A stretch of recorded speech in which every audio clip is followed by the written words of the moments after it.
Bom, boa noite a todos. Eu sou Fernando Sembranelli, CEO e founder do HiHub.tech, um ecossistema excepcional de líderes inovadores em saúde.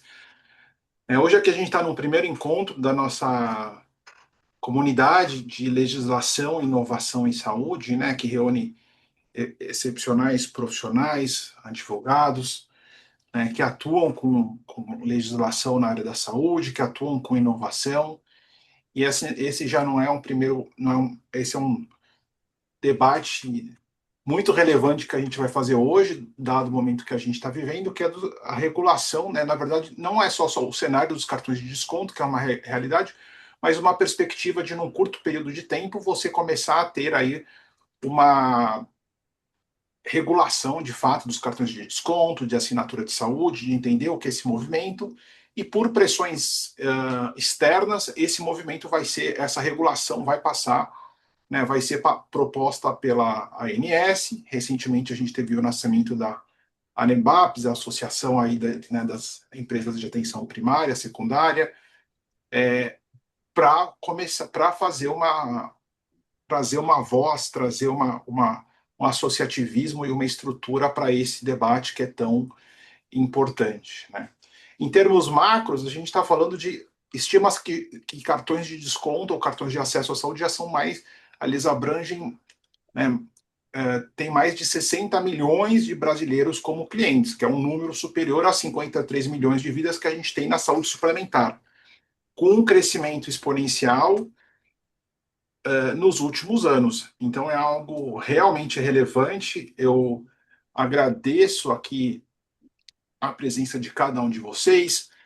Recentemente eu tive a oportunidade de ver a apresentação da Luciana Infante num evento do Cebex, que traz várias reflexões sobre o impacto do cartão de desconto e realmente alguma coisa assim é muito impressionante, né? Como isso está liderando o futuro da saúde em diversos aspectos, né? E abrangindo um número de usuários absolutamente impressionante, né? O Márcio Bittencourt, que é CEO da Rede Mais Saúde, faz parte da Nebaps. Né? A Lidiane Mazzoni também é advogada, está assessorando. Teve um evento de lançamento do Manual de Boas Práticas de cartões de desconto recentemente em Brasília. A gente vai poder trazer esse assunto. E a gente está aqui com o Rafael Dias da Cunha, Cristiano Platti, que são advogados que estão atuando.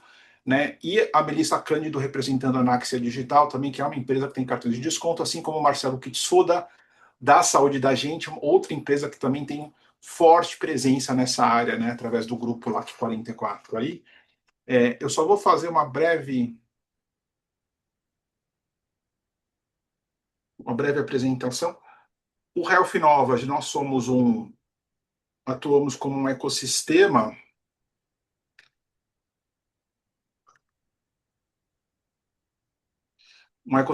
de líderes inovadores em saúde, reunindo empreendedores, empresários aí de saúde de todo o Brasil, né? Eu acho que o desafio, na verdade, a gente entende que o líder inovador ele é uma trajetória de longo prazo, a atuação como inovação ela é uma escolha, é uma vocação, e o que a gente vê é de fato a inovação em saúde mudando cada vez mais rapidamente a saúde brasileira. A gente trabalha com quatro pilares: o CEO Academy, Invest, Sports e a nossa jornada com a Healthcare Track. A gente entende que as mudanças na saúde acontecem cada vez mais rápido, seja do ponto de vista tecnológico, né? E isso impacta o regulatório e tem a questão do acesso. Então, acho que a gente acredita muito nessa jornada contínua de aprendizado e debates, por isso que a gente está aqui hoje. Né? A nossa jornada é o Healthcare Track, e aí a gente faz atividades em São Paulo, fora de São Paulo, pelo Brasil. Dia 12/8 estaremos em Brasília, para o Fórum de Líderes e Inovadoras. Estão todas convidadas e convidados. E eu acho que, acima de tudo, na verdade, né, a saúde passa por essa transformação também demográfica, que a gente viu muito no nosso fórum de longevidade. O ano passado, junto com vários dos nossos membros, a gente foi para a China ver essa revolução da saúde que tanta gente está indo e voltando tão impactado, né? E o que a gente quer, na verdade, é trazer experiências únicas de inovação em saúde. Então, super obrigado a todos que fazem o Health Nova acontecer, principalmente aos nossos membros, patrocinadores e apoiadores, né? É uma grande alegria tê-los conosco, destacando hoje a presença do Márcio Bittencourt, da Rede Mais Saúde, que são nossos parceiros de longa data. Começando aqui o nosso debate de hoje, eu queria passar a palavra para começar para a Luciane Infante, que realmente para ela fazer uma contextualização desse tema, né? E porque de fato esse passa a ser um desafio tão exponencial, né, Luciane? Boa noite, Fernando. Obrigada pelo convite de estar aqui. Obrigada a todos que estão aqui conosco. É um prazer enorme fazer as contribuições e sempre ser referenciada aqui no Health Nova. Você citou uma aula que eu dei no Sebex recentemente e, de fato, nós da Elos Advisors estudamos esse mercado há bastante tempo, desde 24. A gente vem falando bastante sobre este mercado. Isso não é um mercado novo. Desde 2002 você tem manifestações da agência. Para quem está um pouquinho passos atrás, em 2010 houve até o lançamento de uma cartilha que explicava para a população, para os beneficiários, a diferença de plano de saúde e cartão de saúde. Lembro da carta que foi até assinada pela nossa amiga Marta Oliveira, então presidente interina da ANS, e de fato este mercado de acesso a serviços de saúde ele vem se configurando e fortalecendo de maneira bastante expressiva a partir de 23. Estima-se que 60 milhões de clientes de brasileiros acessam o sistema de saúde num formato complementar, através de assinaturas e compra no modelo out of pocket de serviços de saúde complementares ao seu modelo de acesso de origem, seja ele SUS dependente, seja ele saúde suplementar, mas predominantemente SUS dependente. Este número ele não sai por acaso. Alguns levantamentos a partir das plataformas que informam os seus números de clientes, mas há uma estimativa principal de um estudo feito, uma pesquisa em 2024 pelas principais adquirentes, que se aproximaram desse número, né? O que eu acho importante aqui, Fernando, ressaltar, é que hoje a gente tem 25% da população em saúde suplementar e 75% da população que a gente chama SUS dependente. Mas a gente tem, se a gente olhar pelo orçamento das famílias, quase 105 milhões dos 160 milhões de brasileiros SUS dependente que compram algum serviço de saúde complementar por ano. A gente cruzou uma base interessante que juntou o PNAD, referência IBGE e outras e duas pesquisas que nos levaram à conclusão de um gasto anual por família de um ticket de R$ 700 ano em 2024 em algum serviço complementar de saúde. Isso obviamente envolve a partir de medicamento e varejo, mas consultas e exames adicionais para quem está na fila de espera do SUS. Então, isso demonstra a importância de outras formas de acessar a saúde, né? Que a gente tem vários representantes imponentes que podem falar sobre suas experiências em serviços de clínicas populares, exames, mas a verdade é que a gente tem um brasileiro que entende que ter um plano de saúde na sua condição individual é um bem inatingível, né? A pesquisa da Vox Populi do ano passado, publicada no Globo e no Valor, demonstra isso. Não é que o brasileiro não quer ter mais plano de saúde, ele entende, identifica que ele sozinho, como um indivíduo em seu orçamento, não conseguirá ter um plano de saúde. Mas ele tem alguma capacidade de compra. Então, quando ele está na espera de uma consulta de especialista ou de um exame, ele acaba adquirindo o serviço. Esse é um dos apelos. Outros apelos são importantes. Então, clínicas e serviços regionais em bairros e em cidades torna viável o atendimento e o cuidado ambulatorial e faz com que o indivíduo, por uma assinatura de baixo custo e baixo comprometimento do seu orçamento, tenha uma segurança de que quando ele precisar, ele consegue comprar um serviço com preço que caiba no bolso dele. Mas se por acaso o modelo de aderência do brasileiro é por ter um serviço médico ou de exame, o motivo pelo qual ele faz a primeira assinatura, ele fica no cartão por outras questões. Estes cartões e modelos de assinatura, eles têm um conjunto de modelos de desconto que o agrada. Compra de medicamentos, serviços de bem-estar, e um conjunto de outros benefícios. Então, se você pensar, é um comportamento, uma assinatura o que a gente chama no nosso modelo de estruturação de negócio, o pagamento de uma subscrição que me permite, quando necessário, comprar serviços de saúde e bem-estar com um preço que cabe no meu bolso. Isso é um caminho importante, mas não é só ele, né, Fernando? A gente tem uma outra condição. Hoje, 51% dos trabalhadores formais que são CLTistas no nosso país não recebem mais plano de saúde como um benefício. Você falou do colega que está conosco palestrando, Saúde Gente, mas tem outras plataformas que, através das empresas, oferecem um acesso à saúde por além da questão do plano de saúde. O plano de saúde hoje é uma linha de custo muito alta para as empresas, é a segunda linha mais impactante das empresas, só perdendo para a folha de pagamento.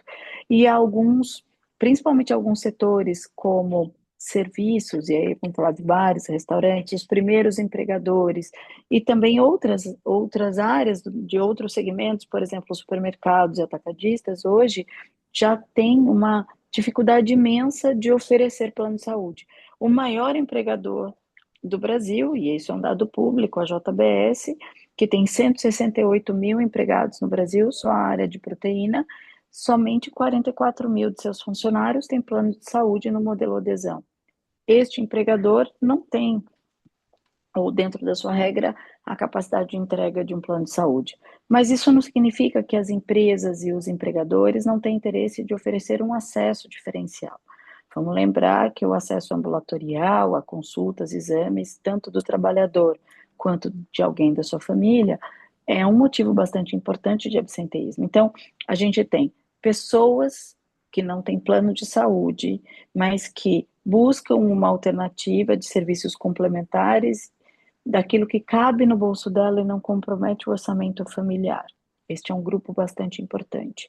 Mas hoje a gente tem um conjunto de empresas e em alguns setores específicos, como serviços, por exemplo, que pela inviabilidade da oferta do plano de saúde como um benefício ao trabalhador formal, também busca outras alternativas e benefícios para cuidar dos seus. E outras questões que desafiam o nosso sistema de saúde suplementar e que o brasileiro acha um caminho. Eu costumo dizer que o cliente muda a gente, né? Eu entendo que produtos de saúde são produtos que têm uma regulação bastante relevante. Eu fico feliz, eu tenho acompanhado os movimentos, a publicação de 2 de junho, que faz o chamamento público para a manifestação das empresas que oferecem modelos de acesso à saúde desta natureza. Entendo que a IDS faz um passo cauteloso, né? Sou velhinha o suficiente para lembrar como foi o processo da 9656, que é a Lei dos Planos de Saúde, foi um movimento de regulação progressiva. Entendo que a gente está vivendo um momento de regulação progressiva. Este não é um produto de garantia de atendimento assistencial, este não é um produto de cobertura assistencial, este é um produto de acesso com livre escolha e definição por parte do seu cliente final, mas é uma mudança, uma quebra de paradigma que tem vindo do cliente do brasileiro. A gente aqui na Elos, da nossa última estimativa de mercado, consideramos um potencial desse mercado de 105 milhões de brasileiros comprando algum serviço de saúde por um modelo de desconto ou plataforma. Então, ele é um mercado ainda nem que foi saturado.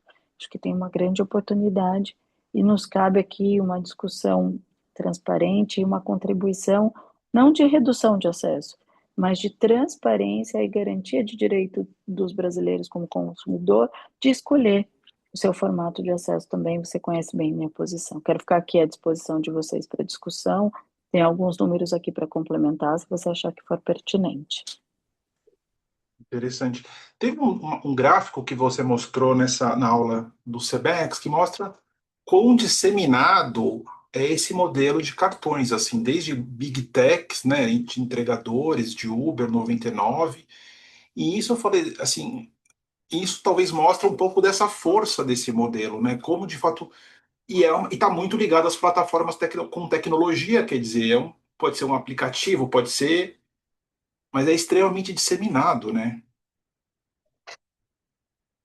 A gente tem, nada acontece independente, então a gente tem novos formatos de trabalho, você tem uma geração ascendente de classe social, que a gente brinca que são os primeiros filhos do FINEM, que utilizaram financiamento para formação universitária e tal, e é uma geração que busca modelos alternativos de trabalho. Então, se nem os formais têm plano de saúde, né, 50% dos CLTistas não têm plano, os novos entrantes no mercado de trabalho, principalmente aqueles que são empreendedores, microempreendedores, trabalhadores de plataformas digitais com novos regimes, também com capacidade de compra, buscam ter algum formato de acesso sem comprometimento.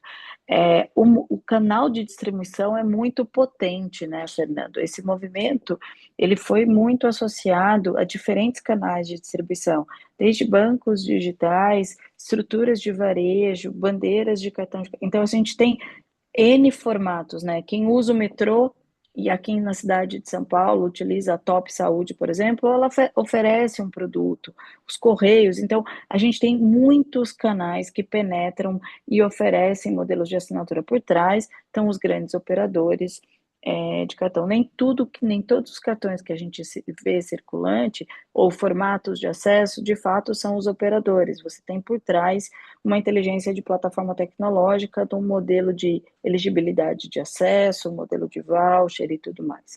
Mas dentro do universo dos cartões de desconto que a gente abrange como família, mas ele é muito maior que isso, tem as assinaturas de saúde, tem os programas de relacionamento que envolvem complemento, enfim, desculpe se eu estiver banalizando, mas é só para a gente entender essa família. Também tem subcategorias, tem quem tem sua rede própria e o cartão é um modelo de distribuição acesso, tem os que são de cartões, são de grandes adquirentes de fato que estão operando, estruturas de varejo, né? Eu gosto de lembrar para os mais velhos, né? Cartão Sidney Oliveira, que foi um boom nos anos entre 18 e 20, que era também um formato vinculado a uma grande rede de varejo. Então, essa história é engraçado, esse tema ele é novo e há um farol de luz importante, porque hoje ele é um bem percebido pelo brasileiro que não tem plano de saúde. Um dado concreto é que tem uma altíssima percepção de valor para o brasileiro, SUS dependente, porque ele tem uma resposta muito rápida, ele ingressa no sistema através de sua empresa ou individualmente através de outros canais e rapidamente ele consegue ser atendido. Então, ele tem uma percepção de resolução muito boa para os seus clientes. Então, acho que aqui tem um fator complementar. O que eu acho que a gente tem, por óbvio, discutir aqui é como isso se integra no ecossistema de saúde, né, Fernando? Para que ele não seja mais um caminho de desintegração, e sim um caminho de valor. Um valor para as pessoas que consomem, um valor para a continuidade e a visão única do indivíduo, para que ele se aproprie do seu cuidado e possa carregar os seus dados, independente do modelo de financiamento que ele está sendo assistido. Mas a gente tem Excelente. modelos de distribuição muito potentes aí. Perfeito. Excelente.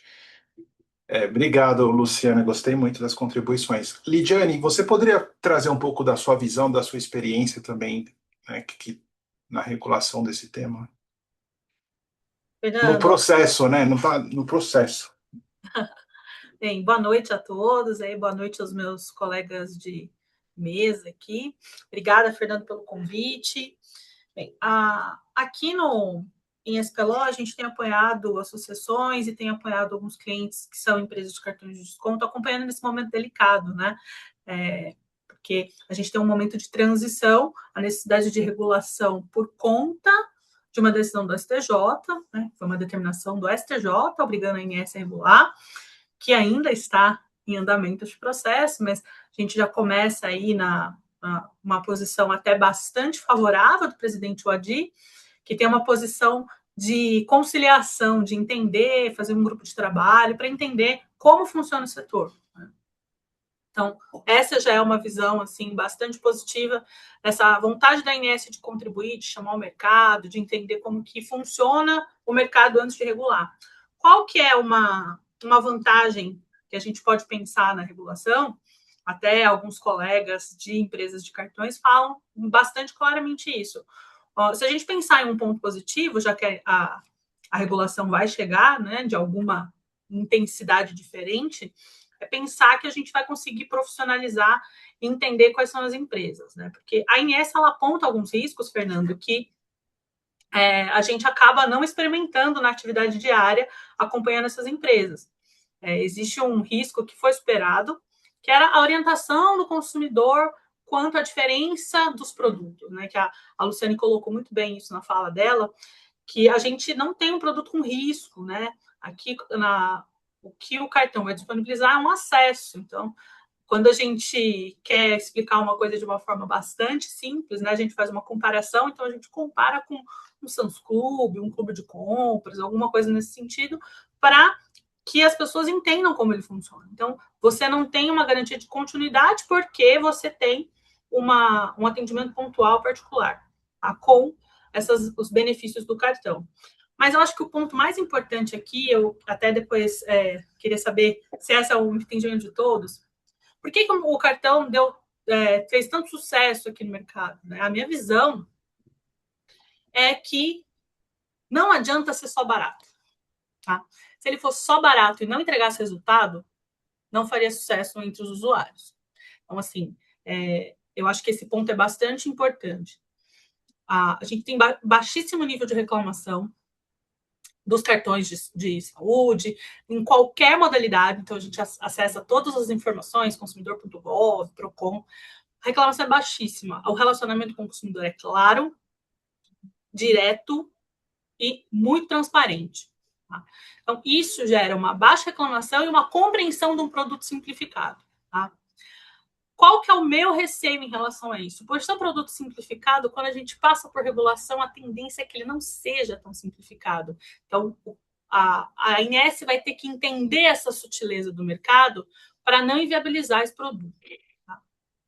Eu fiz aqui algumas anotações, mas a minha, ouvindo a Luciana, que eu acho bem importante a gente sempre basear as nossas falas em dados, em números, em pesquisas, né? O ponto central é isso. O cartão de desconto, ele dá uma resposta que o usuário quer. Ele não é só, porque é barato, porque é mais fácil, porque eu não consigo pagar um plano de saúde. Não é isso, porque a gente tem produtos muito baratos no mercado, tá? De planos de saúde, tá? Produtos regionalizados, municipais. Então, a gente tem essa chance de ter um produto, claro, não é o mesmo preço de um cartão, mas dependendo da modalidade do cartão, você pode comparar até os planos de entrada com o preço de cartões com modalidades um pouco mais de maior acesso. Tá? A diferença é o resultado. A gente vê que todos esses cartões estão entregando o que o beneficiário está buscando. E não, às vezes ele não consegue no retorno do plano de saúde ou até do serviço público. Então, fazendo aqui a minha reflexão a Inés vai conseguir regular um produto a ponto de não enfraquecer o ponto forte que ele tem junto aos usuários? Eu acho que é isso que os atores desse mercado precisam buscar defender aí na elaboração da regulação. E aí eu vou parabenizar a Nebaps, que eu sei que a Luciane também está muito próxima desse movimento, que é para a gente fazer uma aproximação por meio de produção de conhecimento. Então, o Manual de Boas Práticas, que foi disponibilizado e já está disponível online, é bem importante. Eu sei que o pessoal da Rede Mais também está participando, né? Então, achei o material muito bom. Então, a gente começa a fazer essa produção de conhecimento para que a gente não perca essa característica principal do produto. Tá? Mas a regulação, ela é bem-vinda quando ela é feita de acordo com as necessidades de todos os atores, tanto dos agentes, quanto dos regulados, né, quanto dos consumidores. Excelente.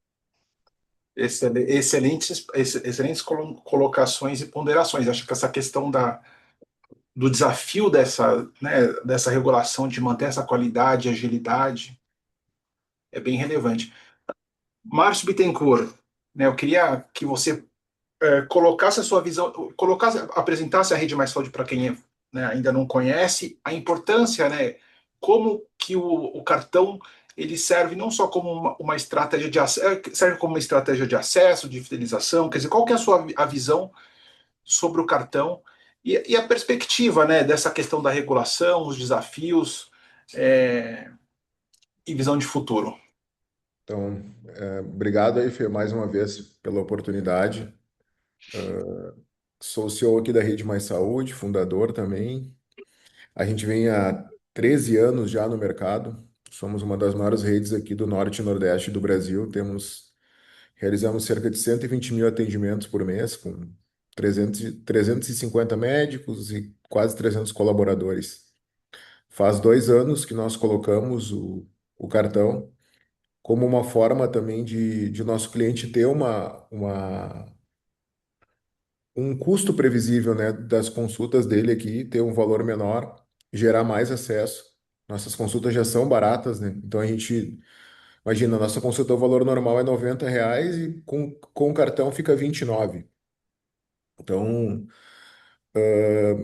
a gente tem 60 mil vidas hoje no cartão, né?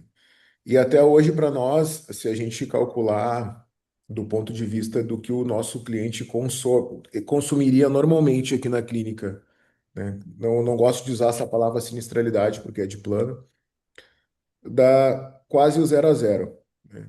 Então, aumenta mais é a participação dele aqui na clínica, o envolvimento, o consumo. E a gente ainda está, mesmo com 60 mil vidas, a gente ainda está estudando qual é o melhor modelo, né? Porque o que a gente percebe que o cliente acaba adquirindo, muitas vezes para ter o desconto na clínica e depois ele acaba deixando de pagar. E tem várias coisas que acabam influenciando aí nesse negócio, né? Assim como a gente tem aqui, eu anotei os números que a Luciane trouxe muito bem apresentado, assim como a Lidiane também. A gente tem 105 milhões em potencial, só que desses 105 milhões tem muitos endividados, né? E as cobranças desses programas, elas são no cartão de crédito. Agora que a gente colocou em Pix recorrente, a gente acaba tendo uma inadimplência muito alta. Então, eu tive em Brasília, né? O presidente do Nebabs, o Massa, conduziu muito bem, com um time bastante grande lá em Brasília, né? A construção do manual, até tô com ele aqui, eu acho que a Lidiane falou que já dá para baixar, né? Eu, Eu é, acho que acaba sendo um norte, acaba sendo um guia de boas práticas, porque assim, a gente tem uma amplitude muito grande. Deus do cara que é informal, da funerária, do cara do pequeno, até a Vivo participando, o iFood, grandes empresas nesse mercado, né? E tem muito assim, eu torço por uma regulação, mas eu acho muito difícil porque tem muitas formas de os players agir. Uns não têm clínica, o outro tem clínica só para ter o cartão, o outro tem o cartão da clínica, o outro tem assinatura. São diversos. O Massa cita 8 modelos até, mas eu acredito que até tenham mais modelos, né, de cartão. Eu acho que é um negócio interessante, é um negócio muito bom. A gente sabe que tem um grande player no Brasil que tem 10 milhões de vida e ele, com certeza, talvez não tenha interesse na regulação. Então, é muita discussão que vem pela frente. Aquele dia, não sei se tu estava lá, Lidiane, lá em Brasília, tava. mas, assim, o pessoal da ANS não sabe muito bem do que eles estão falando. Eu acho, assim, que eles estão conhecendo ainda o que é cartão de desconto, como funciona, né? Como que enfim, aqui na cartilha fala um pouco mais sobre as diferenças, mas ninguém fala de como vai ser regulado isso, vai ser regulado de que forma, o que que a gente vai poder oferecer, né? E o que que não vai poder. Eu acho que são grandes desafios, o tema é muito pertinente. As operadoras de saúde também têm interesse nesse caminho, né? No que vai acontecer. Nós também temos interesse, acho que a nossa associação é bem forte nisso, que se organize o mercado, né? Que se estabeleça regras, pelo menos. Não tem ninguém para estabelecer regras hoje nesse mercado, né? Seria o Código de Defesa do Consumidor, eu acho, né? Enfim, e a linguagem, eu acho que o manual fala aqui, né? Muito da linguagem. Eles confundem muito o cliente. Induzindo que tenha cobertura e os cartões de desconto eles não têm cobertura alguma, entendeu? Então, acho que é isso, Fernando.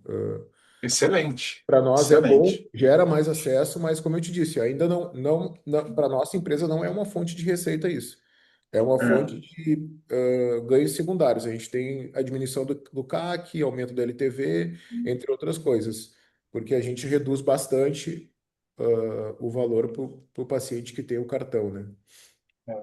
Não, e eu acho que tem uma reflexão aqui que é assim, eu acho que é fundamental esse debate e esses debates, né, e essa qualificação para que o cartão, assim, haja um entendimento, seja visto com seriedade, a gente entenda o impacto que isso tem, porque realmente esses dados que vocês vão trazendo são impressionantes, né? E está muito ligado com tecnologia, né? Assim, é impressionante como o pessoal assim, assim, hoje realmente você consegue embarcar em qualquer aplicativo, serviço SaaS, enfim. Vamos, vamos continuar. Rafael Dias da Cunha, colega também, advogado. Eu queria que você trouxe você, na verdade, trouxe essa provocação aqui para o nosso grupo. Eu queria que você contribuísse também com a sua visão aí, também, colega da Toro Advogados. Perfeito. Boa noite, Fernando. Obrigado pela oportunidade. Quero cumprimentar também todos nossos colegas aqui da mesa. Bom, é um tema muito polêmico, né? E não tem uma resposta fácil. Eu acho que é um caminho que a gente vai construir junto. E eu queria começar a minha fala partindo, então, da provocação que a Lidiane fez acerca da questão de regular sem enfraquecer, né? Porque uma regulação extremamente rígida, ela acaba sufocando os players do mercado. E dando um passo atrás nesse assunto, é interessante pensar que, no primeiro momento, a ANS ela entendeu que ela não teria competência legal para regular essa matéria. Então, como já foi abordado, foi uma decisão do STJ que definiu que cabe à ANS regular e fiscalizar o mercado dos cartões de desconto. E, partindo disso, então, eu penso que seria interessante a gente fazer exercício de qual é o papel de um agente regulador, porque a gente fala, a ANS vai regular esse mercado, mas um agente regulador, ele só ingressa no mercado para corrigir as falhas de mercado. Então, dentro dessa dinâmica dos cartões de desconto, quais seriam as falhas de mercado que nós temos hoje? Quais são os vícios que a gente identifica nessa relação entre as empresas que prestam esse serviço e quem efetivamente consome, que exigem ali uma correção, né, a partir do órgão regulador. E fazendo, então, essa reflexão, eu acabei entendendo que o próprio STJ, quando ele profere essa decisão, ele faz um direcionamento. Porque quando você lê a decisão, consta que a atuação da ANS decorre da necessidade de garantir a clareza e adequação das informações sobre esses produtos, assegurando que seus usuários compreendam eventuais diferenças existentes entre os cartões de desconto e os tradicionais planos de saúde. Então, o primeiro ponto é esse direcionamento do STJ com relação à falha de mercado que foi identificada, que é justamente isso que a gente tem tratado acerca da necessidade de clareza do que está sendo comercializado. A gente sabe que isso está bem mais evoluído hoje, mas principalmente no começo, existiam algumas empresas que até falavam, olha, é um plano de saúde, quando na verdade era um cartão de desconto. Então, até na hora de comercializar isso, a gente pegava algumas confusões nesse sentido, mas o mercado ele evoluiu bastante ao longo do tempo com relação a essa questão. E pensando, então, na postura da ANS com relação a esse assunto, eu gosto de pensar que, na verdade, ela está, primeiro, conhecendo o setor para depois propor alguma medida. E a gente pegando ali o edital do chamamento público, a gente percebe que a intenção dela é justamente entender desse mercado, porque não dá para você regular algo que você não conhece. E é interessante porque no documento do chamamento público constam as seguintes informações. As empresas participantes deverão informar, entre outros pontos, como o serviço funciona e quais os atendimentos oferecidos, se existem limitações, carências ou exclusões de cobertura, a forma de pagamento, de reajustes, condições de cancelamento, qual o tipo de rede disponibilizado, se ela é uma rede própria, credenciada ou livre escolha, os preços cobrados e o perfil do público atendido, e as informações econômicas financeiras das empresas. Então, buscando contribuir com esse nosso diálogo, eu penso que há de fato, uma movimentação efetiva, né, para a regulação desse setor dos cartões de desconto, principalmente alavancada pela decisão do STJ, e a gente percebe isso a partir dessas movimentações recentes da ANS. A regulação, ela sempre tem que ser pautada para essa questão das falhas de mercado. Eu acho que a gente tem que tem que considerar esse aspecto quando for pensar numa regulação para os cartões de desconto, em quais são as falhas de mercado dentro desse negócio que está sendo regulado. A ANS, ela precisa de mais dados para compreender essa dinâmica do mercado, que na verdade é um mercado que foge à lógica tradicional dos planos de saúde. E eu penso também que o edital de chamamento público, que tem o prazo até o início de agosto para contribuições, ele oportuniza, né, esse debate, a participação dos agentes envolvidos na construção de uma regulação que reflete a realidade do setor. E é importante, né, que quem esteja à frente dessas empresas participe de fato, porque se a gente não construir uma regulação que reflita essa realidade, a gente vai ter que se contentar com uma regulação que foi estruturada a partir só dos retalhos de informações que foram recebidas. Mas, a princípio, são essas as minhas reflexões. Eu agradeço a oportunidade e fico à disposição. Excelente. Excelente colocação, porque a hora que você traz o que a Inés está buscando, o que ela está provocando, dá para entender qual que é o direcionamento que ela está caminhando, né?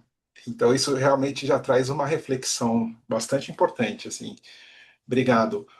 Vou passar a palavra aqui para o Marcelo Kitsuda, que reassumiu recentemente como CEO do grupo LOC 44, que é a holding de empresas, né, do Luiz Chicane, que agora está indo para ser o chairman do grupo, né, fazendo esse movimento de transição.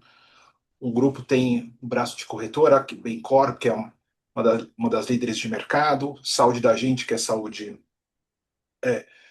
um cartão, né, de acesso, tem Onima, que é a saúde ocupacional, tem muito, então, e o Marcelo vai levar a empresa para o próximo nível. Seja muito bem-vindo e sua contribuição, Marcelo. Obrigado, Fernando. É exatamente isso. Eu venho para a companhia depois de 8 anos liderando um grupo americano aqui no Brasil de armações, óculos de sol, saúde visual, uma grande seguradora nos Estados Unidos com 70 anos de existência. E aqui anteriormente também parabenizo, aliás, todos os colegas aqui por esse trabalho e dedicação. A gente lá tinha também um trabalho de associativo muito importante, onde eu liderei como presidente do Conselho da Associação Brasileira da Indústria Ótica. Então, realmente isso aqui é muito importante. Talvez eu não tenha tantas contribuições ou tão elucidativas quanto os demais colegas, porque, como disse o próprio Fernando, acabei de chegar ao segmento, tem aproximadamente 4 semanas, e eu tenho uma meia dúzia de diferentes negócios e linhas para administrar aqui na companhia, entre a corretora, a saúde ocupacional, as integrações do entre os diferentes negócios da companhia, né? Mas eu posso dizer que para a gente, por exemplo, a saúde da gente é uma parte importante do nosso negócio, é uma parte que atua justamente em preencher essa lacuna, onde a gente tem grandes corporações e atendemos e privilegiamos o trabalho com grandes corporações que vivem justamente esse dilema, esse desafio de acessibilidade, onde de fato uma parcela de suas populações 30, 40% são atendidos por plano de saúde e uma outra parcela, né, acaba não tendo esse acesso, e a gente tem contratos para atender essas populações com saúde da gente de outros formatos. Saúde da gente entra até como complemento e instrumento de redução do custo de sinistro de companhias que já têm plano de saúde, dentro até de uma estratégia de incorporar e liderar a nossa estratégia de solução de atenção primária à saúde e administração disso. A gente sabe que em saúde o pronto-socorro é o grande ofensor, né? E através do Saúde da Gente, trabalhos com cuidado coordenado, linhas de cuidado, a gente consegue trabalhar para ter resultados mais efetivos, né? Com diferentes estratégias, usando o Saúde da Gente e outros dos nossos produtos aqui. No mais, contem com a gente para colaborar com os esforços aí para a regulamentação, né? Que com certeza a gente vai estar pronto aqui para poder auxiliá-los. Com certeza. E eu lembro que quando eu conheci o Chicane, ele passou pela regulação da ANS também, É. na época dos planos de saúde odontológicos, né? Acho que esses movimentos são cíclicos, né? Uhum, uhum. Cristiano Platti, a sua contribuição, por gentileza. É difícil contribuir depois das palavras anteriores que me antecederam, né? Muita propriedade em tudo que foi falado. Eu entendo que o cartão de desconto ele surgiu de uma necessidade do mercado. É como a telemedicina, ele já está aí há tempos, né, funcionando, e hoje ele precisa realmente de uma regulação, tal como foi apontado anteriormente, até para a profissionalização desse mercado. Mas também foram apontadas situações que nos preocupam com relação a um embarreiramento regulatório para a atividade desses cartões que já têm as suas diferenciações entre os produtos. Foi dito anteriormente aqui que existem, eu acho que, 8 produtos diferentes, né? Cada um com seu atendimento especializado. Isso aí foi falado anteriormente pelo Dr. Rafael, a preocupação da ANS, né? O que o comitê interno ele está interessado em entender quais são os serviços, né? Eu espero realmente que eles compreendam, assim, de forma assim pormenorizada, né, para que não embarrerem esse produto tão necessário para o mercado, porque foi apontado aqui também que, mas por que nasce o dever de regular, né? Você não vê realmente reclamações dos cartões de desconto. Você vê muito de plano de saúde, mas de cartão de desconto, hoje em dia, você não vê. A necessidade realmente ela surgiu, né, do que já foi falado aqui, da compreensão do consumidor, que ele não está, né, comprando, não está contratando um plano de saúde. Eu acho que a necessidade maior aqui da compreensão do consumidor, e isso você entra nas páginas de cartões de desconto, já tem essa diferenciação, né, para o mercado, tem que estar muito claro isso aí. É para isso que está surgindo inicialmente. Mas é uma necessidade que não pode ser embarreirada, né? A ANS ela se opôs na ação, tal como já foi dito aqui anteriormente, ela se opôs porque ela entendia que não era o órgão que devia disciplinar a matéria, né? Mas o STJ, assim como tem feito em outros casos pontuais, tal como o rol de procedimentos, ele tem, entre aspas, legislado hoje em dia, né? Ele tem entrado nas outras esferas do poder do Estado. Ele determinou que a ANS faça isso, e realmente eu tenho visto que a ANS ela está assim eu diria assim, com interesse na matéria, né? Tendo criado esse comitê interno, ela quer saber como funciona. Eu só espero assim, que as entidades elas sejam fortes suficientes para mostrar tudo isso que está sendo discutido aqui, né? Mostrar as individualidades desses cartões, desses produtos, e que seja criado realmente uma legislação que permita a continuação desse produto tão necessário para o mercado, porque nós estamos carecas de saber que o SUS não dá conta, né? Cartão de desconto ele tem uma viabilidade muito rápida, seja no atendimento de consulta, seja em exames, é muito rápido, né? Um preço acessível e tem a entrega, que é o que já foi falado aqui. Então, ele é necessário para o mercado, né? Hoje, as operadoras elas sofrem com excesso de regulação, com excesso de tecnologia, longevidade, tantos impactos que elas estão tendo no mercado, que elas também estão sofrendo assim com a questão da assistência, né? Isso tem sido falado muito no mercado, com mudanças de normativas. Então, acho que nós estamos num momento de profissionalização do mercado da saúde em geral. Então, é uma ação necessária, ao meu ver. Mas espero realmente que a compreensão ela parta principalmente da ANS do que se refere esse produto tão importante para o mercado. E que não embarrere, é claro. Verdade. Super, super obrigado pela contribuição. Professor William Rissatugo, você atua com tecnologias em saúde, então, por gentileza, a sua contribuição pode falar da sua área, da sua pesquisa, e também tem uma questão que toda nova tecnologia muitas vezes precisa de legislação, então queria dar sua contribuição. O Marcelo estava, ele meio que falou que está iniciando agora, eu mais ainda, né? Um prazer estar aqui. Obrigado pelo convite. Um prazer conhecer todos vocês aí da mesa. Eu trabalho com um grupo de pesquisa, né, na área de saúde digital. Nós trabalhamos principalmente com a parte de engenharia, ciência de dados, internet das coisas médicas, e mais recentemente me juntei a um grupo de pesquisadores que nós estamos trabalhando com a parte de avaliação de tecnologias digitais em saúde. Né? Nós estamos investigando isso. Bom, particularmente aqui do assunto, né? Eu tomei a liberdade de ouvindo cada um aqui dos membros e seus discursos, tá? E acabei pegando tirando uma palavra de cada um de vocês, né? Dos que falaram. E eu acredito que nós temos aqui de convergência, né? Que se nós pudéssemos resumir o nosso dessa questão, né, da regulação é exatamente cuidar dessa transparência, né? Principalmente, tanto aí, não é só para quem está adquirindo, né? Eu acho que é também para as próprias operadoras, né? O Márcio acabou de falar que ainda é um produto secundário, é isso, né, Márcio? Aí, ou seja, a própria operadora está se adequando, embora se tenha um mercado enorme, e a quantidade de assinantes que nós já temos hoje já é maior do que dos planos de saúde, com o potencial de mercado maior ainda, né? Então tem essa questão da transparência, então eu acho que ela é importante a regulação por conta disso, né? Para todos os atores, né, desse ecossistema, eles saberem o que é, o que pode ser feito, né, também.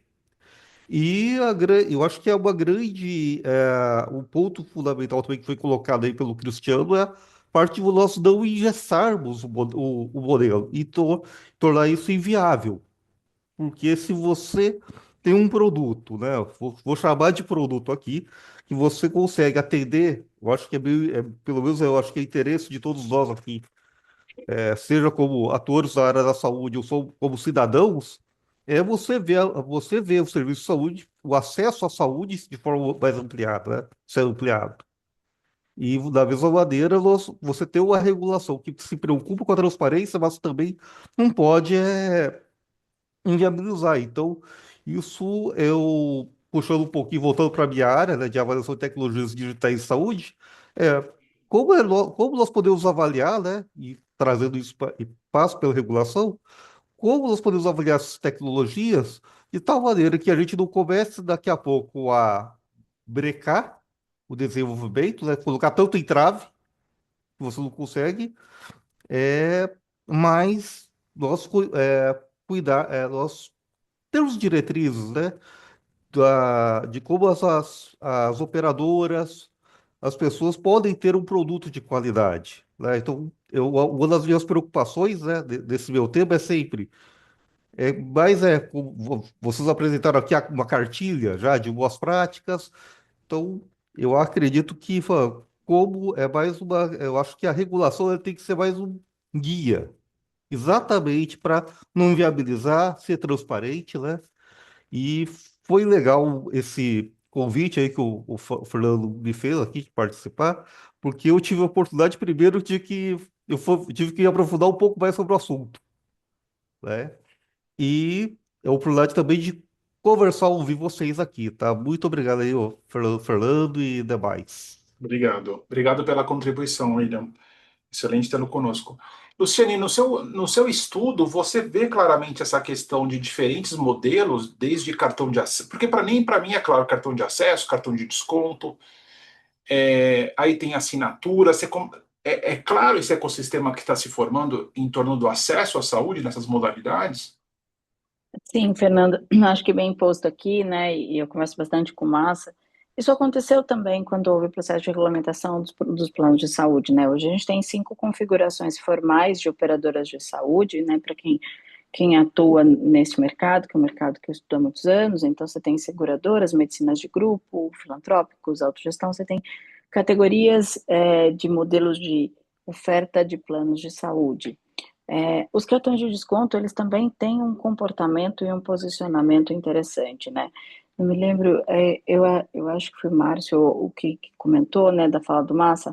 Hoje a gente tem diferentes quinais. Eu levantei 7 quinais diferentes de quem propõe um modelo de subscrição com acesso diferenciado.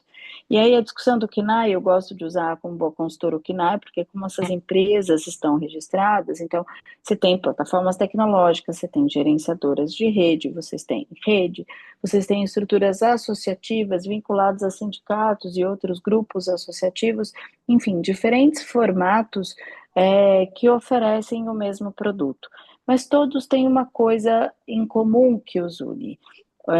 Eu gosto da comparação, né? E às vezes para explicar, é como se fosse um clube de compra onde eu tenho uma assinatura, uma subscrição, nem sempre monetizada, tá? Fazer parte, isso pode estar associado, por exemplo, existem algumas modalidades de acesso que são conversões de troca de milha, grupos de affinity que estão associados a isso. Então, os diferentes quinais entregam um modelo de acesso que, dado que o brasileiro tem elegibilidade para comprar o serviço com desconto, por sua vontade ele vai lá e usufrui dessa elegibilidade e compra o serviço ou o produto de saúde com o desconto que é estabelecido. Historicamente, a gente tem uma maturidade e acho que a evolução desse processo de entendimento da agência vai culminar num olhar de avaliação e consolidação. Eu acho importante, eu só queria aproveitar que você me deu a palavra, Fernando. Eu acho que a gente tem uma janela de interesse de conhecimento sem início prévio de julgamento de valor sobre quais características. E esta é uma oportunidade da gente se posicionar. Eu acho que não cabe, não é sobre ser a favor ou ser contra. Dado que existe um ato e um chamamento de regulação, que a gente se posicione, porque todas as pessoas que estão aqui nesta tela, com meus pares aqui de debate, como as pessoas que têm interesse, genuinamente entregam valor para o brasileiro. Então, a gente tem que proteger para que ele não seja confundido com um produto que assume risco atuarial, o perfil de cobertura, porque não é o que ele se propõe, que traga à luz o valor levado para o brasileiro, e a gente tem o nosso cliente a nosso favor. Quando eu falo nosso cliente, eu não tenho uma operação dessa natureza, mas eu sou uma defensa, eu defendo claramente esse produto, porque é o direito do indivíduo de ter garantida a possibilidade de compra de um serviço, né? Como a gente tem quando a gente escolhe comprar qualquer outro serviço. Eu só queria fazer uma anotação: o movimento de saúde complementar é um movimento mundial. Diferentes modelos de saúde estão trazendo alternativas de acesso. Modelos parecidos como o do Brasil, que são modelos que a gente chama de hierarquizado da saúde, que tem primária, secundária, terciária, como o modelo francês ou o modelo inglês, e principalmente o francês, ele permite que o cidadão compre serviços adicionais ao sistema. Só que lá, pelo grau de maturidade, o que faz é que o indivíduo tem a obrigação de, quando ele vai para o sistema público, leve a informação do serviço que ele comprou, que significa o resultado do exame ou o relatório de um encaminhamento médico. Porque aí eu tenho o ganha-ganha do indivíduo e do sistema.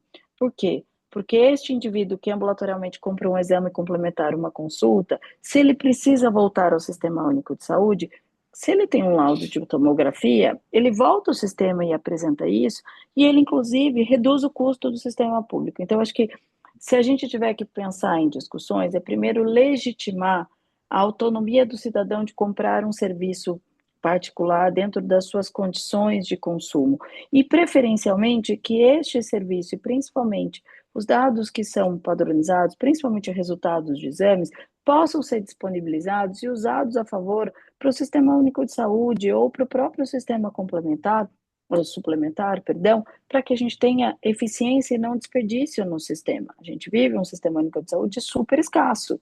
Então, para uma pessoa que está numa fila de espera por uma tomografia por 4 meses e por um cartão ela comprou a tomografia, mas precisa da continuidade, ela não deveria voltar para o começo da fila, ela deveria levar este exame. E ela não está furando fila, porque ela continua sendo uma beneficiária do SUS.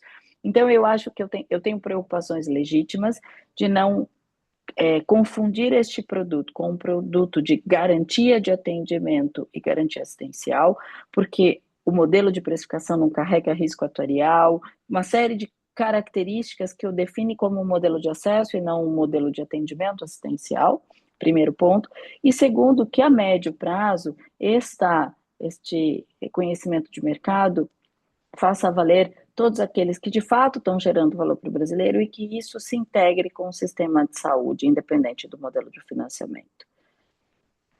Excelente. Lidiane?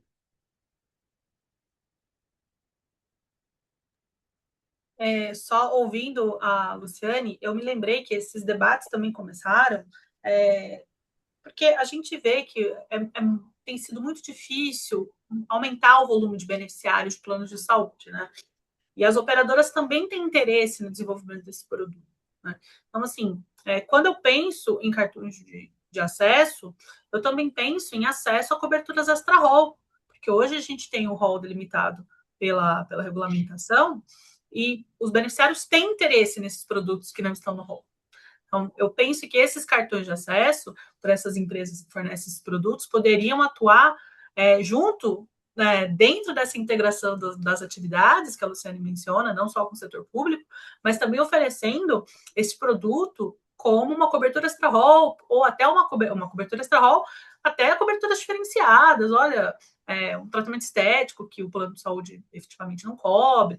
Então, a gente pensa hoje em 8 tipos de modalidades, mas a gente pode pensar numa gama de produtos muito grande que vai atender diversos interesses, não só de classes que têm um poder aquisitivo para não acessar um plano de saúde, mas classes que têm o plano e querem acessar outros tipos de serviço além dos que o plano oferece.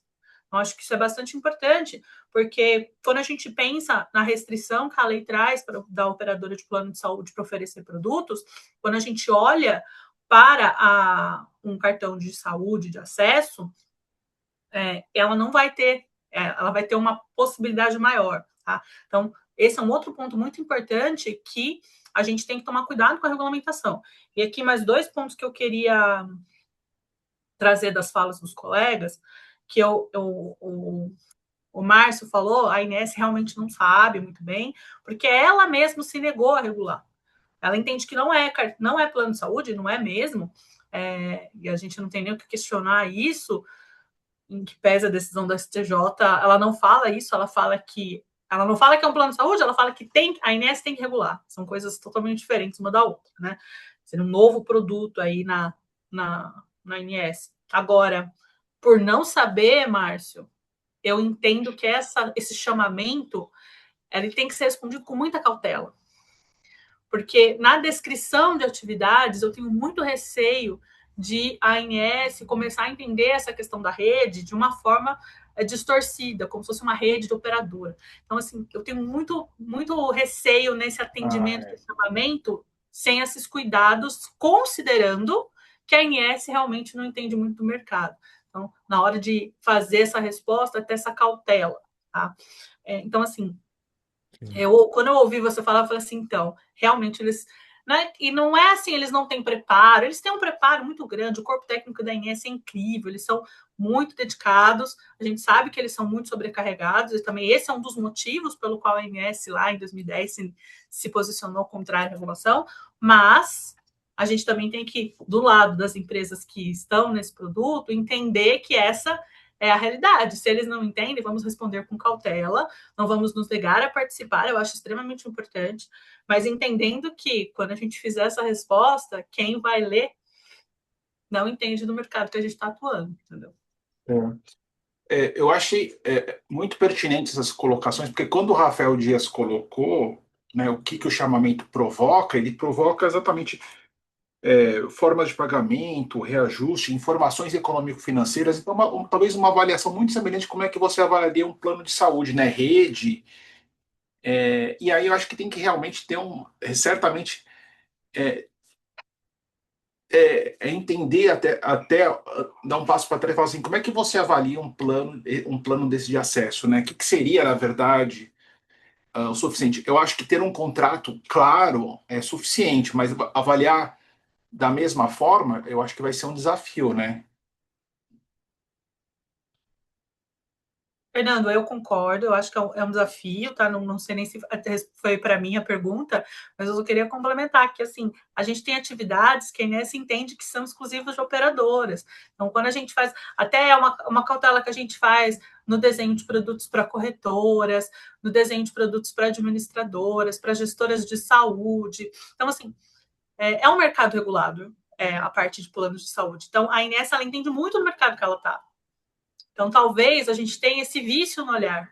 Então, por isso que eu ressalto esse ponto do cuidado dessas empresas. Não acho que elas não têm que participar, acho que elas têm que participar sim, mas elas precisam dessa atenção no preenchimento do chamamento. A gente está terminando de preencher o nosso aqui. Muito obrigado pela Muito dica. bem assessorado. Agora eu tenho uma pergunta que é complementar a esse debate. Vocês acham que você tendo um cartão de desconto, o que vocês estão vendo de cenário? O que é possível ofertar em termos de serviço hospitalar, cirurgia? São acordos de pacotes para cirurgias, acordos. Márcio, o que você vê, os demais, assim? Assim, a gente tem uma linha, né, de financiamento aqui de cirurgias, mas até pela região que a gente está, a gente percebe que é um pouco difícil. A gente teria uma expectativa de fazer em torno de 500 cirurgias por mês, a gente faz menos de 30. Então, quando chega nesse ponto, dependendo da cirurgia, o paciente não consegue ter acesso, nem ele pagando.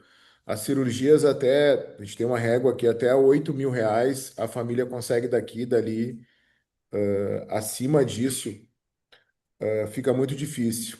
E a gente também tem um diálogo muito complicado com os hospitais aqui para conseguir diminuir o valor. Até mesmo os hospitais que operam pelo SUS, que operam alguns planos mais em conta, a gente não consegue, né? Então teria que ser mais barato as cirurgias, teria que ser mais barato os pacotes cirúrgicos. Aí os hospitais ficam com receio de o paciente agravar, ficam com receio de o paciente complicar. E esse paciente, depois que ele está na rede privada para regular para a rede pública, é muito complicado. Então tem uma série de questões assim que a gente vê como difícil, algumas barreiras que o SUS cria, né?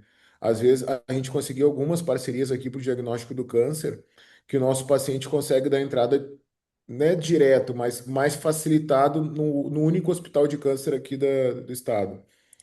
Mas antes ele tinha que voltar para regular na unidade básica de saúde. Então são essas, a Luciane citou isso, né? Pô, a gente pode ajudar o SUS. Mas o SUS também tem que estar com as portas abertas para receber os nossos exames, para receber os nossos encaminhamentos e agilizar e ver a gente como um parceiro, porque se todo mundo usasse o SUS, com certeza não daria conta, né? É um ótimo plano, é maravilhoso, mas o que a gente vê aqui nas quase 3.000 pessoas que a gente atende por dia aqui no Pará, só no Belém, região metropolitana, se essas pessoas fossem para a rede pública, seria um caos. Só aqui na nossa região, né? E a gente não está falando do Marajó, não está falando de outras regiões que ainda são, que precisam ainda mais. O Fernando, acho que aqui a gente podia pensar numa lógica de produto financeiro mesmo, né? Né? A Uhum. capacidade da gente ter um volume, um produto financeiro que disponibilize, seja ele carta de crédito, financiamento e outros produtos financeiros. A verdade é que a grande força está nos procedimentos de baixa complexidade, baixo risco, mas que mudam a vida das pessoas. Então, de todos os modelos que eu já estudei, as cirurgias mais bem-sucedidas são aquelas, por exemplo, varizes, correção oftalmológica, implantes, são cirurgias que a gente chama de baixa complexidade e alta dignidade, né? Só quem teve varizes um dia e não conseguiu ficar em pé sabe do desafio, mas o tamanho da fila e é um produto eletivo.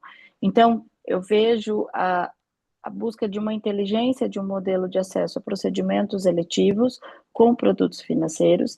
E hoje a gente tem alguns produtos de seguro, de operadoras, que dão num formato de reembolso como cobertura e que podem ser agregados nos cartões, né, em diferentes modelos de acesso a serviços hospitalares propriamente ditos. Como já foi dito aqui, eu acho que a grande escalada aconteceu depois da pandemia, e a gente também está aprendendo a lidar com o comportamento. O hospital, ele pega a sua tabela particular, põe 10% de desconto, que oferecer isso para o cartão. Não é essa a dinâmica, né? A dinâmica é a dinâmica do assento do avião. Desculpe, pensando como um negócio, que é o meu trabalho, fazer isso, ele tem que pensar na precificação do custo-ociosidade dele, porque o centro cirúrgico dele está lá aberto, com toda a sua estrutura e tudo mais. Eu entendo que tem todo o risco adicional de complicações e encaminhamento, mas, do ponto de vista de viabilidade de produtos, a dinâmica de precificação. Então, assim, a rede está aprendendo a fazer isso. Eu não sei o que vocês sentem. Quando vocês são donos de rede própria, isso fica mais tangível, porque é um modelo de é um produto, não deixa de ser um produto financeiro, com subsídio financeiro para consumo. Quando isso vai para o ambiente hospitalar, o provedor, ele sabe negociar com duas fontes, com o operador e com o SUS. Ele não tem uma dinâmica de precificação. Muitas vezes quem está negociando é que está ensinando isso, né? Então, acho que tem uma outra dinâmica, o mercado está se reposicionando. Então, neste universo, contribuirmos, eu confesso que eu li todo o processo do chamamento e até individualmente como consultora eu fiz as minhas contribuições. Olha, vocês estão pedindo informações, eu sei que vocês estão aprendendo NS com o mercado, mas as perguntas para cartões de desconto são um pouco diferentes, né? Então, assim, como que você mantém atualizado o desconto e a rede que você negocia com desconto? São outras perguntas, porque é uma outra dinâmica. Então, existe uma dinâmica de entendimento do regulador, mas existe uma dinâmica de rede complementar, que também precisa ser amadurecida. Eu entendo a preocupação das empresas. Pô, Lu, vários clientes me procuram e falam, a gente mal está ensinando o mercado como comportamento e agora a gente tem uma preocupação adicional. Mas, por outro lado, eu acho que é uma oportunidade porque a forma como está sendo consultiva, ela é mais amigável e mais de entendimento de mercado, a gente deveria aproveitar isso e colocar todos os pontos de risco. Acho muito difícil a gente gerar dano a 60 milhões de pessoas que estão comprando algum serviço de saúde, assim, e passar ileso. Eu acho que o ano nos ajuda a ter uma conversa um pouco mais produtiva, porque já foi dito por vários, e eu já vi algumas pesquisas. Eu vi uma pesquisa de satisfação de 4 operadoras, que o NPS é 92. Quantos serviços vocês conhecem no Brasil que tem uma percepção de valor tão alto? As pessoas, o churn está associado à capacidade de pagamento, mas não à insatisfação do produto. Se você pegar o gov.com, o nível de reclamação é baixíssimo, se você pensar o tamanho da amostra. Então, acho que tá todo mundo entendendo e se acomodando com esse modelo de produto. Não sei, acho que quem está aí na ponta operando como executivos pode até falar um pouco mais sobre isso. Só uma reflexão, que é assim, né? Eu sei que agora a gente está numa fase que muitas delegações estão indo para a China, a gente foi para a China no passado, é ótimo, mas para pensar acesso hospitalar, tem que ir para a Índia.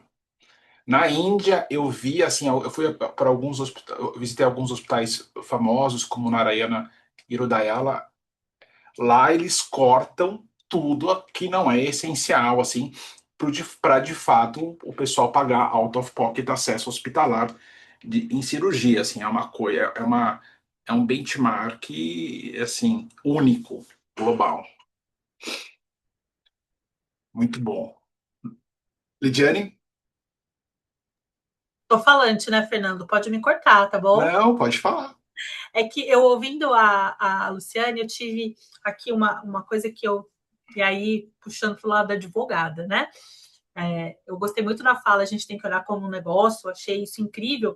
E conectando também com aquilo que o Márcio falou, como a gente tem essa dificuldade na INS entender qual é o funcionamento desse mercado, essa necessidade que a gente tem de explicar para o consumidor, e essa regulação, ela precisa muito ser feita com apoio dos atores do mercado, porque a gente tem um problema que a gente não pode esquecer nunca, que é a judicialização, né?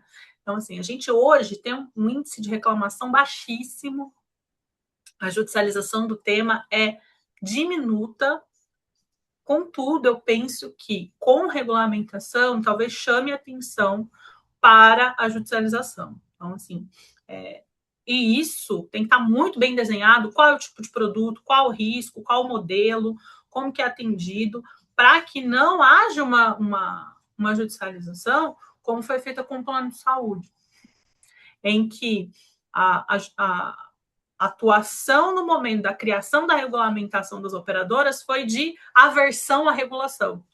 Então, não se aceitou a regulação no começo, né? Nós não vamos entrar com ações contra a ANS, lógico, né?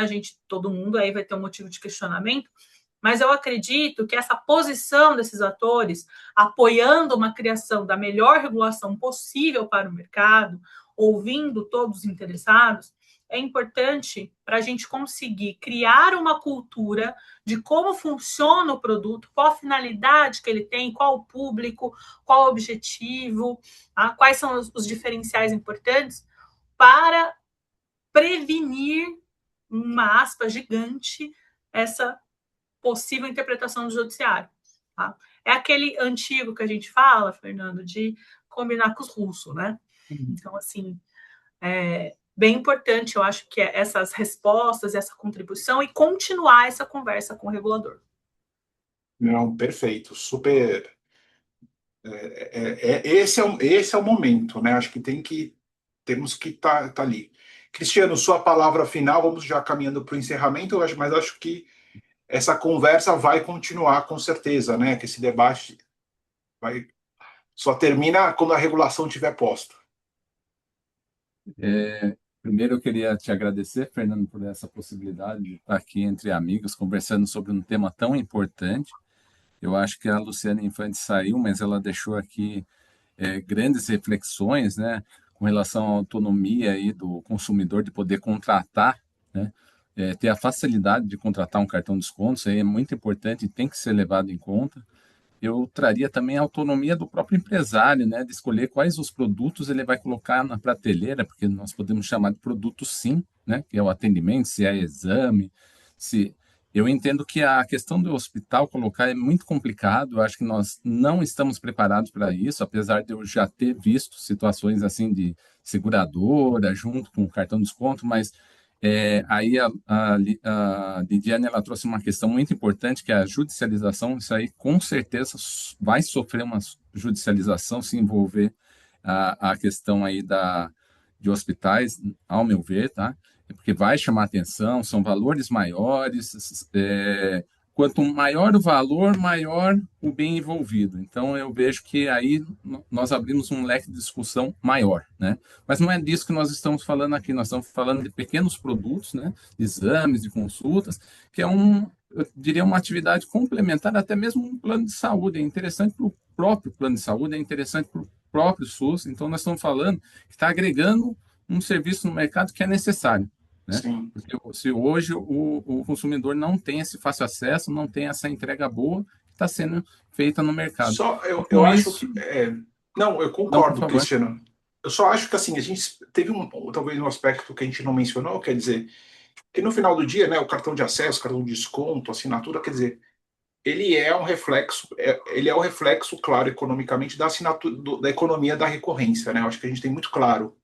É verdade. Quanto que a recorrência altera os nossos mercados. A gente tem talvez um dos exemplos mais famosos seja o Netflix, que mudou completamente a indústria cinematográfica, talvez num prazo de 20 anos. E aí eu acho que tem uma força econômica envolvida que realmente, na minha percepção, é um dos fatores que está levando essa provocação, né? Realmente muito e eu espero forte. Eu espero realmente assim que dê certo essa interação da INS com os cartões de desconto, né? Que as empresas, as associações estejam presentes a cada passo aí dessa nova regulação, para que eles possam compreender quão complexo é, né? Nós estamos falando de vários produtos aqui, nós estamos falando que não podem engessar, seja para o consumidor, seja para o próprio empresário, né? A atividade do empresário, e demonstrar a necessidade. É uma necessidade ter hoje o cartão de desconto.